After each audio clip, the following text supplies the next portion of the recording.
Merhabalar sevgili Burç TV takipçileri. Sizler için tekrardan bir fal kapattım. Şimdi ilk izleyenler için tekrardan anlatayım. Eğer ki şu anda bu video ile karşılaştıysanız enerjisel olarak çektiğinizi düşünüyorum. Şimdi bu falı kendiniz için, eşiniz, çocuklarınızdan biri, sevdiğiniz biri ya da bu hafta, bu ay ya da herhangi bir şey için niyet edin.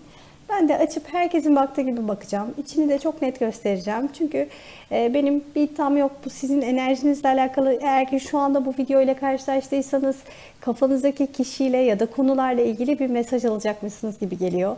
Bu tarzda yüzlerce, binlerce hatta video var kanalımda. İkili, üçlü, dörtlü fincanlar. Onlardan bir tanesinde kanalıma girip seçip herhangi bir şey niyet edip dinleyebilirsiniz. Tamamen sizin enerjinizle alakalı olur. Sizin kısmetiniz olur. Dediğim gibi herkesin baktığı gibi bakıyorum, bir değişiklik olmuyor ve bu tamamen sizin enerjinizle alakalı. Bu ayrıca da şöyle bir parantez açayım. Hala kanalıma abone olmayanlar varsa abone olursanız sevinirim ve gerçekten videolarımı beğeniyorsanız beğene basarak beni destekleyebilirsiniz. Ben şimdi yine böyle diğer fincan diğer videolarımdan daha doğrusu ayrılsın diye şöyle bir kapak koydum fincanımın üzerine. Çünkü hep aynı fincanları kullanıyorum artık. Ve aynı videoyu dinliyormuş gibi hissedebilirsiniz. Hep aynı başlangıçları da yapıyorum. Çünkü ilk izleyenler oluyor. Gerçekten sağ olun. Her gün yüzlerce yeni takipçilerimiz oluyor. Ve ilk izleyenler için açıklamak zorunda kalıyorum. Ben şöyle kapağımızı kenara koyayım. Çok pardon. Hemen fincanımızı açalım. Bakalım niyetinize, karşınıza çıkan bu fincanda neler çıkacak. Şöyle hemen içine ben de bir bakayım. Sizler de bir bakın. Bakın dışarıya böyle bir sevinç gözyaşı sıçradı. Yani böyle bir sevindirici bir haber alacaksınız. Uzaktan gelecek bu haber. Uzun bir yoldan, uzaktan gelen bir haberle sevineceksiniz. Küçük bir gözyaşı dökeceksiniz sevinçten. İçiniz çok çok çok sıkılmış. Sanki böyle 3 ayın, 5 ayın, 3 yılın belki de böyle uzun bir sürenin böyle içinizi karartan bir durumu varmış da artık bakın şöyle açılmaya başlamış gibi. Bir şey yüreğinizi böyle çok sıkıştırmış. Hani böyle bir felsefik şey de vardır ya, yüreğiniz bir şey için böyle mengeneyle sıkıştırılmış gibi oluyorsa bilin ki sonrasında bir ferahlama olacak, bir şey, yeni bir şey gelecek sizin için. Bence işte hani bu çok büyük sıkıntıların arkasından açan güneş böyle güzel bir enerji gibi güzel bir şey olacak. Bakın şurada da zaten ağzını açmış gülen bir yüz ifadesi var. Bakın ağzı kocaman açılmış. Şurada da bir göz. Üzerinde de başka bir insan figürü var. Hane içerisinde birinin yüzü çok fazla gülecek. Bu siz, eşiniz, çocuklarınızdan biri, anne babanız olabilir ama bakın böyle ağız dolusu gülüyor. Ağzı açık, çok keyifli, çok mutlu ve ama üzerinde de bir insan var. Bir insanla ilgili bağlantısı olacak. Aşk olabilir, çocuğuyla ilgili bir haber alabilir, eşiyle, partneriyle ilgili bir haber alabilir, bebek haberi alabilir ama bu kişi çok çok sevinecek, haneye gelecek güzel bir haber, bir insanın yüzünü çok güldürecek. İnşallah siz, belki de en sevdiğinizden beklediğiniz bir haberse onun başına gelebilir. Güzel bir haber alın. Bakın böyle hane kısmına bakıyorum, sizler de bir görün. Hane kısmında bir de şurada 1, 2, 3 kişi böyle bir araya gelmiş bir şey konuşuluyor. Biri var sanki böyle biraz boynunu bükmüş, arkasında da böyle bir çiçek demeti taşıyor. Yani hane içerisinde sanki küçük bir kırgınlık olmuş. Kuzenlerinizle aranızda olabilir, kardeşlerinizle olabilir, aile içerisinde olabilir. Sanki birisi pişman olup böyle elinde özür çiçeği, pişman olup böyle özür dileyecek. Karşı tarafa mahcup olduğunu söyleyecek. Bir taraf geri adım atacak. İnatçılık varsa, bir problem varsa aranızda. Bu böyle gün yüzüne çıkacak, bütün konular konuşulup çözülecek sanki. Bence bir şeyleri konuşmak gerekir. Ötelemek, ertelemek. Herkesin mizacı farklıdır ama ben mesela bir sorun ya da bir şey varsa hemen çözmeyi severim. Konuşmayı severim. Kavga etmektense çözüm yolu bulmaya çalışırım. Ya da hani böyle sonra ötelenmiş her şey için bir kırgınlık ve uzaklaşma oluşuyor. Sonrasında çözmek de, o konuyla ilgili konuşmak da istemiyorum. O kişiyle görüşmek de istemiyorum genelde. Öylece kalsın, yok olup gitsin hani hayatımda gibi düşünüyorum ama bence hayatınızdan çıkartmak istemediğiniz biri ise konuşun zaten. Sorunlarınızı çözün. Şöyle bir bakalım şurada neler var. Bakın şurada bir insan var. Şurada oturan bir insana böyle nasıl diyeyim, bir mevkide oturan bir insan var. Burada bir siyasi bir rütbesi olabilir. Hani askeri bir rütbe, hani böyle çalıştığı işi gereği belki böyle bir devlet dairesinde çalışıyor olabilir. İşte bir okulda çalışıyor olabilir. Böyle bir makamı var sanki. O kişiye böyle gidip bir konuda yardım isteyeceksiniz. Bakın bir kişi gitmiş ona yardım yardım talebinde bulunuyor. İşte okuluyla ilgili belki çocuğunuzun, sevdiğinizin biri. İşte devlet dairesinde bir işiniz vardır, SGK ile herhangi bir konuda. Birinden destek alacaksınız, yardım etmesini isteyeceksiniz. Bir konunuz var sanki. Belki mahkemelik bir konudur, bir avukatla danışacaksınız ama bakın böyle başınıza da şöyle bir kuş konmuş. O konuyla ilgili güzel bir haber alacaksınız. Bu karşı taraf size büyük ihtimalle yardımda bulunacak, destekte bulunacak ya da güzel bir haber verecek. O konu böyle bir anda çözülecek gibi. İnşallah güzel şeyler olsun hayatınızda. Bakalım başka neler var. Etrafınızda şöyle iki kişi var. Bu iki kişi bence partner ilişkisi. Birlikteliği olan bir insan bir sorun yaşıyor. Bu kardeşiniz olabilir, kuzeniniz olabilir, çok samimi bir arkadaşınız olabilir. Sanki böyle partneriyle, eşiyle, sevgilisiyle bir problem yaşıyor sürekli. Çünkü bu problem yaşayanlardan birinin arkasında bir kalabalık var. Ya ailesinden gelen sorunlar ya iş hayatıyla ilgili sorunlar var. Sanki çözemiyor ve ilişkiye yansıtıyor. Hani bazıları şey vardır ya böyle ilişkiler şeydir. Şimdi bazen ilişkilerde böyle iş hayatını ya da ailesiyle ilgili sorunları karşı tarafa çok yansıtanlar olur. Bir de böyle hiç yansıtmayanlar olur. Bence iletişim kurmalı, her şey anlatılmalı, yansıtmak şeye göre yani kötü olumsuz yansıtmak manasında demek istedim. Her şey modum düştü, görüşmüyorum, modum düştü, sinirliyim, işte o işte böyle bir problem var ailemle ilgili. Bunlar bence ilişkiyi yıpratan, yıkıcı şeyler. Tam tersi iletişim halinde olmak. Evet ben şu sorunu yaşıyorum, evet ben böyle zor günlerden geçiyorum, belki iş hayatımda böyle şeyler yaşanabiliyor diye iletişim kurmalı. İnsan en sevdiğiyle konuşmalı, paylaşmalı bence o dönemi onunla birlikte atlatıyor olmalı. Birlikte çözüm bulunmalı ama bir de işte dediğim gibi yani işte canım sıkkındı, aramadım, canım sıkkındı, görüşmek istemedim, canım sıkkındı o yüzden işte iş yerinde ilgili bir şey kafaya takıldım, o yüzden işte surat yapmıştım ya da keyifsizdim falan deyip hani oradaki olumsuzluk bu tarafa olumsuzluk şekilde yansıtmak var. Bu kişinin hayatındaki olan tam olarak bu. Bence bu ilişkide en çok yıpratan, enerjiyi tüketen, ilişkiyi bitiren şeydir. Böyle bir konuşma içerisinde olacaklar. Bu kişiler böyle sorunlarını çözmeye çalışacaklar. Eğer ki sizin çok yakınlarınızdan biri ise, kardeşiniz, arkadaşınızsa ona belki de şey yapabilirsiniz, fikir verebilirsiniz, ilişkisi konusunda destek verebilirsiniz. İnsanlar birbirlerine ne kadar severse sevsin, ne kadar değer verirse versin. Ortada ya da bir aşk olursa olsun ama bence ilişkiler bu şekilde yıpranıyor. Sevgi, saygı gittiği zaman zaten bitmeye başlıyor bence. Bir insana ne kadar sayıyorsak o kadar çok seviyoruz bence. Aşk başka bir şey. Aşk kendiliğinden oluyor belki.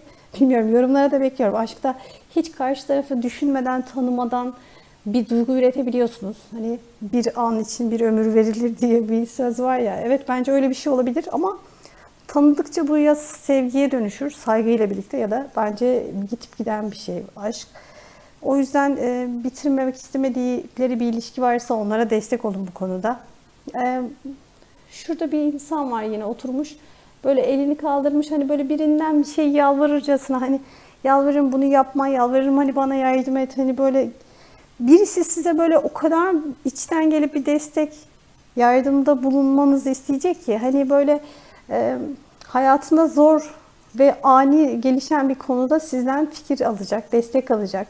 Bu maddi de olabilir bazen. Maddi durumunuz iyiyse ya işte çok zor durumdayım gerçekten bana yardımda bulun maddiyatla ilgili de diyebilir ama yok ben gerçekten zihnen, mental olarak çok yorgunum ne yapacağımı bilemiyorum bana yardımcı olabilir misin ne olur diyerek böyle çok içten bir şekilde yakarırcasına çok içten olduğu için size destekte bulunmanız için gelecek kapınıza gelecek bir insan çıkmış.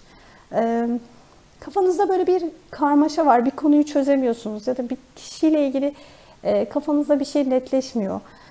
Bence sizin kalbiniz temiz olduğu için hep olumlu düşmeye başlıyorsunuz ama biriyle ilgili tam olumlu bir şey düşünmeye başladığınızda karşı taraftan böyle olumsuz şeyler gördüğünüzde hep hayal kırıklığıdır. Böyle bir küçük küçük hayal kırıklıkları var.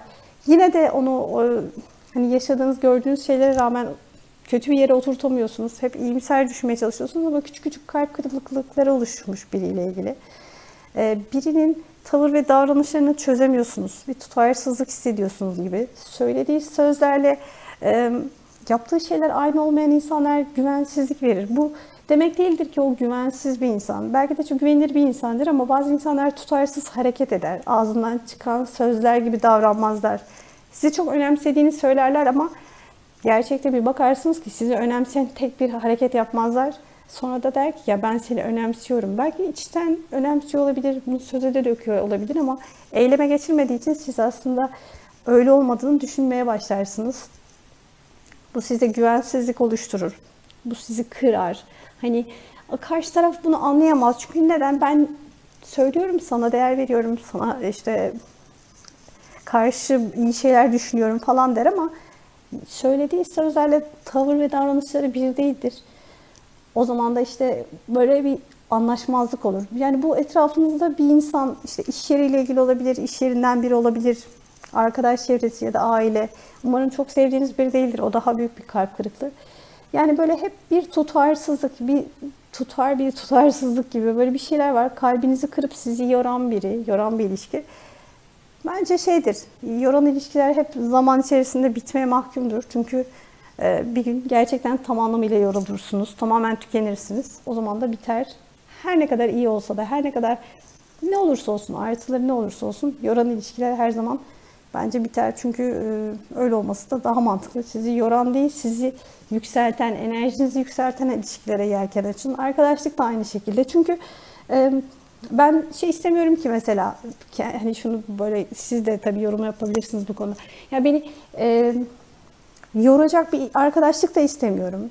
Yani bana iyi gelmeli, motive etmeli. Ben de onu aynı şekilde hani tek taraflı hep ben istiyorum diye değil. Ben de karşı tarafa güzel şeyler katmalıyım ama bana da bir şey katmalı. Sürekli benim enerjimi düşüren, beni huzursuz eden, tutarsızca hissettiren hani ilişkiyi bir insan bana ne katabilir ki zaten? Hani öyle insanlardan uzak durmak gerekir belki de. Sizi yoruyorsa biraz yapabiliyorsanız hayatınızdan çıkartmaya çalışın, uzak durmaya çalışın. Birinden 21 gün uzak durursanız sonra ona alışıyorsunuz da bence.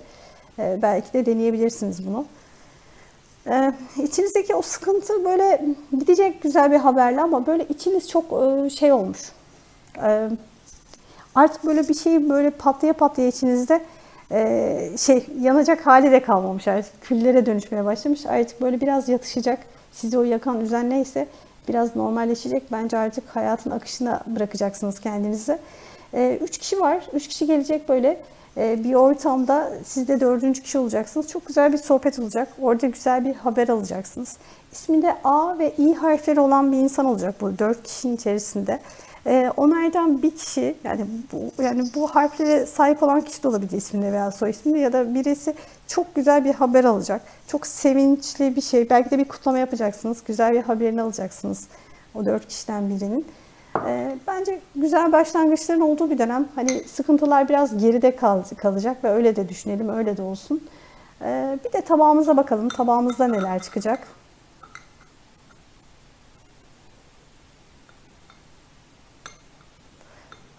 Şöyle hemen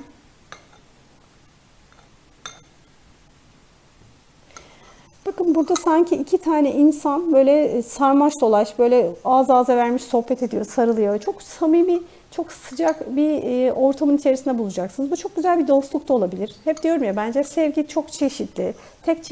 Tek aşk diye bir şey yok bence. Çok güzel dostluklar, çok güzel. Hani Mevlana'daki gibi hani şemsi olan aşk, yaratıcıya olan, Allah'a olan aşk, her şey olabilir. Aşk yani çocuğunuza olan aşk. Ama önemli olan burada çok güzel bir birliktelik var. Kimisi için evladıyla çok güzel bir yakınlaşma olacak. Kimisi çok güzel bir dost bulacak, yoldaş bulacak kendine. Kimisi bir aşk bulacak ama bakın burada bir yoldaş, bir mutluluk, bir sarmaş dolaş, bir aşkla, keyifle biriyle zaman geçirmek çıktı. İnşallah güzel şeyler olsun. Hani kim neye niyet ettiyse o şekilde olsun ama güzel, keyifli bir insan yoldaşınız olacak. İnşallah ömür boyu sürsün bu arkadaşlık, aşk, dostluk. Biri işle ilgili bir problemi var sanki. Çünkü bu probleme neden olan başka biri çıkmış. İş hayatındaysanız ya da aileden biri ya da tuttuğunuz kişi iş hayatındaysa ona sorun yaratan biri var burada.